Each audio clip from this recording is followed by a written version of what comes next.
Deus tem planos para cumprir em nossas vidas. Essa é a mensagem de toda a Bíblia e é isso mesmo que estamos estudando aqui no Encontro com a Palavra, escrito pelo pastor Dick Woodward e narrado pelo pastor Edson Bruno. Fique atento a mais um programa que o Ministério Cooperativo Internacional leva a você. Com você agora, pastor Edson Bruno.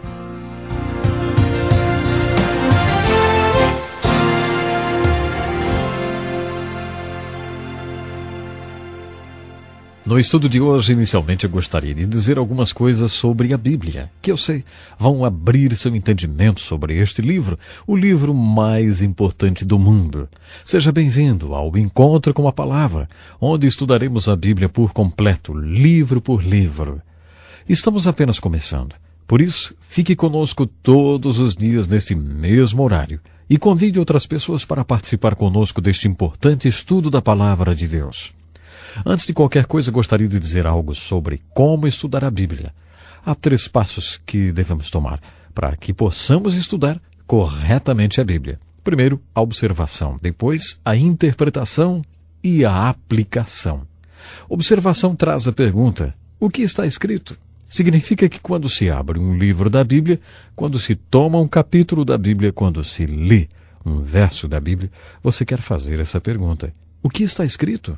A segunda questão que você levanta vem com o título de interpretação. A palavra interpretação traz a seguinte pergunta: mas o que isso significa? A terceira questão na qual você tem de se autoeducar ao ler as Escrituras vem com o título de aplicação e traz a seguinte pergunta: o que isso significa para mim, para a minha vida? É muito simples. Observação: o que está escrito? Eu me lembro de um homem em um estudo bíblico que fiz há alguns anos. Ele acompanhava atentamente a leitura de cada passagem das Escrituras. Mas quando eu dizia para o grupo: agora, o que isso significa? Aquele senhor então olhava para mim, para o verso, e depois olhava para mim outra vez e dizia: olha, eu acho que isso significa exatamente o que esse verso quer dizer, rapaz. Ele estava certo o tempo todo. Porque qualquer verso das Escrituras, qualquer livro, qualquer capítulo, sempre significa exatamente o que está escrito. É claro que a pergunta verdadeira é: o que está realmente escrito? De certa forma, essa é a pergunta mais importante das 3. O que está realmente escrito? Uma vez encontrada a resposta para essa pergunta, não é difícil imaginar o que ela significa, a não ser que você não queira saber. É claro que a pergunta que mais nos interessa no nosso estudo da Bíblia é a terceira: o que essa mensagem significa para mim, para a minha vida? Quando você chegar na seção chamada Aplicação, será preciso fazer algumas perguntas. Por exemplo, existe algum exemplo a ser seguido? Existe algum aviso para prestar atenção? Foi dado algum mandamento para que seja obedecido? Há algum pecado a ser abandonado? Alguma nova verdade sobre Deus ou sobre Jesus Cristo? Existe alguma pergunta que eu não saiba responder? Bom, essas perguntas vão ajudá-lo a tirar melhor proveito das Escrituras. Gostaria de compartilhar agora o que podemos chamar de regras para estudar a Bíblia. Existem regras e linhas de direção para tudo, não é mesmo? Não é diferente com o estudo da Bíblia. No seminário, eles usam com frequência uma palavra complicada. Eles a chamam de hermenêutica. Mas nós não vamos chamar assim. Vamos dizer que veremos aqui algumas regrinhas a serem usadas no estudo da Bíblia. Aqui está uma. Quando você ler uma passagem das Escrituras, lembre-se, existe uma interpretação, mas pode haver centenas de aplicações. Isso é verdade. Centenas de aplicações. Aplicação é diferente de interpretação.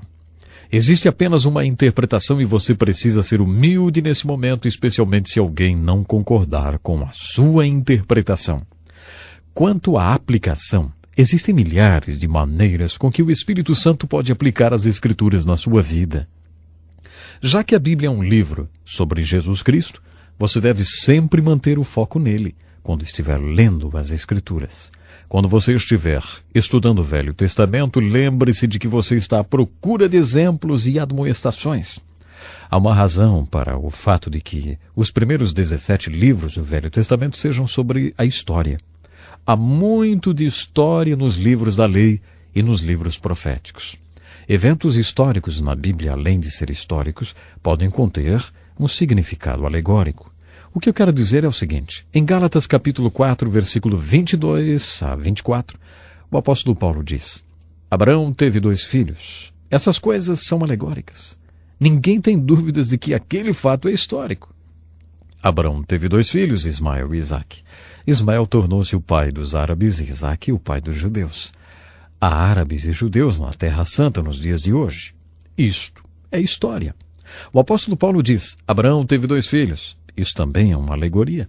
Eu acredito que ele mostra por precedentes e por princípios que na Bíblia uma história com E pode ser história com H. E sem tirar nada da historicidade daquela história, a história também pode ter um significado alegórico. Quando o apóstolo Paulo diz que todas essas coisas aconteceram como exemplos, ele usa uma palavra no grego traduzida como exemplos. É uma palavra como a palavra modelo. O que ele realmente está dizendo é que todas aquelas coisas que aconteceram eram modelos, que são como lições ou alegorias. Então, quando você ler a literatura histórica do Velho Testamento, continuando esse estudo histórico, procure por essas alegorias, ou esses modelos, ou esses exemplos e admoestações.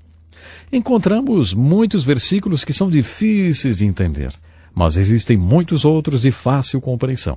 Sempre procure interpretar os versículos obscuros à luz dos versículos que são mais claros.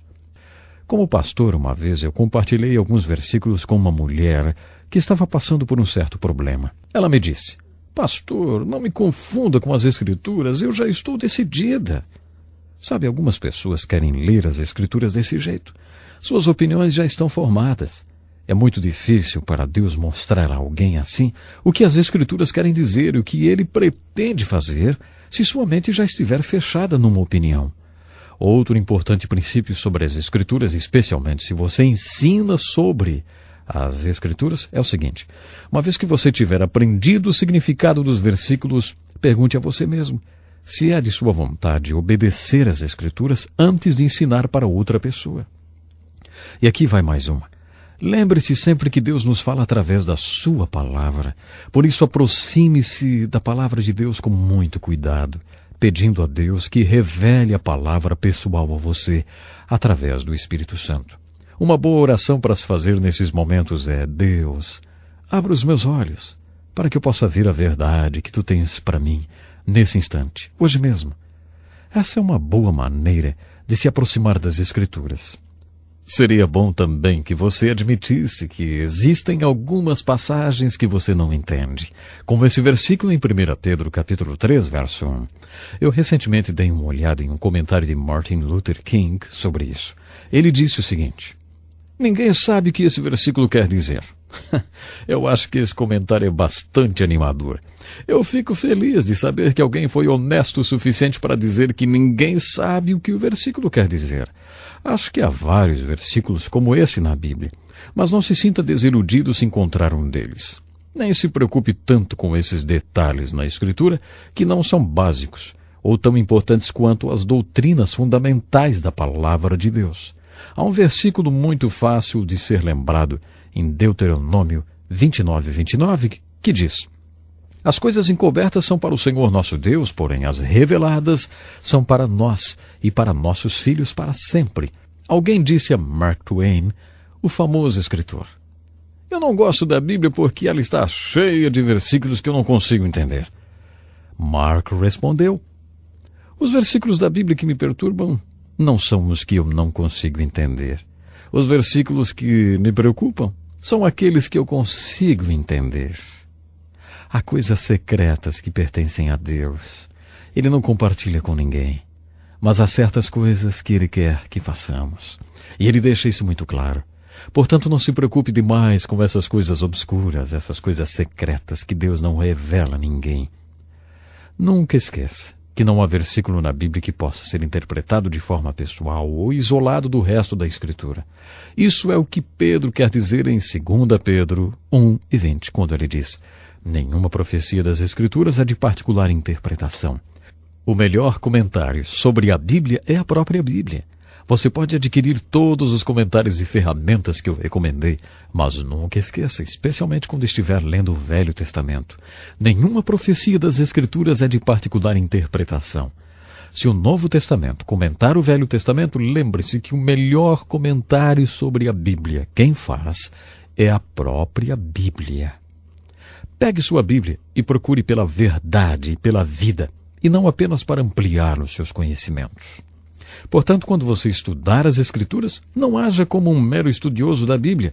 Faça como Jesus disse, venha com vontade, e ao fazer aquilo que as Escrituras disserem, você chegará ao conhecimento que é a palavra de Deus. É a aplicação das Escrituras, a obediência às Escrituras que farão da Bíblia um poder, um verdadeiro poder na sua vida. Aqui está mais um grande princípio que me ajudou muito na leitura, especialmente do Velho Testamento. Quando você for ler a Bíblia, procure pela verdade. Verdade a ser vivida, sem ficar preocupado com a forma literária na qual a verdade é apresentada. O que eu quero dizer é, quando você menciona o livro de Jonas, imediatamente surge uma discussão sobre se uma baleia pode ou não engolir pessoas, como se essa fosse toda a mensagem do livro de Jonas. É claro que a verdadeira discussão sobre o livro de Jonas não pode ser histórica. Alguns sempre dirão, isso não pode ser verdade. Isso deve ser mais um daqueles contos de fadas ou alguma coisa parecida. Não dá para acreditar que isso aconteceu literalmente. Bom, francamente, o livro de Jonas tem uma grande verdade a nos ensinar. Ao abordar o livro de Jonas, eu sou bastante incisivo sobre a verdade que Deus nos ensina nesse livro. É a verdade sobre preconceitos. Na realidade, Jonas é a história de um profeta que odiava os ninivitas porque eles eram seus inimigos. Deus mostrou a Jonas que o amor de Deus se estende aos inimigos, no caso, os ninivitas. Essa é a mensagem de Jonas. Superar seus preconceitos para que Deus possa agir através de você.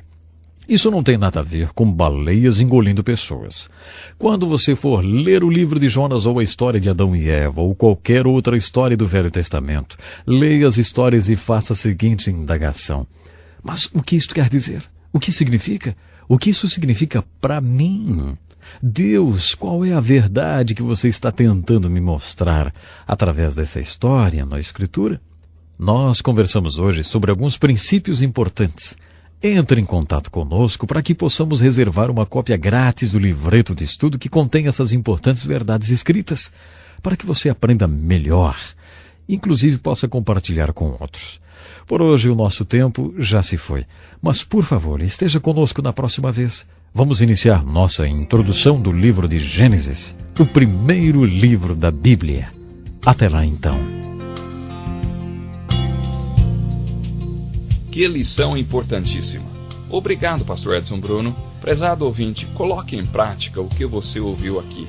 Sem dúvida, sua vida será grandemente abençoada. Este é um estudo escrito pelo Dr. Dick Woodward, na voz do Pastor Edson Bruno. Escreva-nos e solicite o material. Nosso endereço é Encontro com a Palavra, Caixa Postal 2011, CEP 89201-970, Joinville, Santa Catarina. Até o nosso próximo encontro com a Palavra.